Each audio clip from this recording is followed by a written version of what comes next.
ચાલો અગિયારસના ફરાળ માટે આજે સુરણની સૂકી ભાજી બનાવી છે. સુરણની ગાંઠમાં બહુ જ માટી ચોંટેલી હોય છે, એટલે સૌથી પહેલા તેને 2 થી 3 પાણીએ ધોઈ નાખવાનું છે. પછી તેની છાલ ઉતારી લેવાની છે.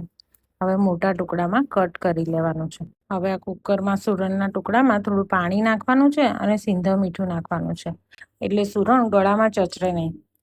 હવે કુકરને 2 થી 3 વિસલ મારી સુરણ બફાઈ જાય એટલે થોડું ઠંડુ પડવા દેવાનું છે.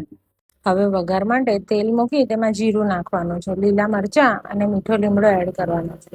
હવે બફાયેલું સુરણ એડ કરી દેવાનું છે. 1 ચમચી મરચું અને થોડું સિંધવ મીઠું તથા 1 ચમચી ધાણા જીરું નાખવાનું છે અને 1 ચપટી ખાંડ અને અડધા લીંબુનો રસ નાખી સારી રીતે મિક્સ કરી લેવાનું છે. તમે લાલ મરચું ના ખાતા હોય તો સ્કીપ કરી દેવાનું છે. તો તૈયાર છે સરસ સુરણની સૂકી ભાજી. હવે કોથમીર નાખી દહીં સાથે સર્વ કરો. રેસીપી ગમે તો લાઈક, શેર અને કમેન્ટ કરજો. Thank you.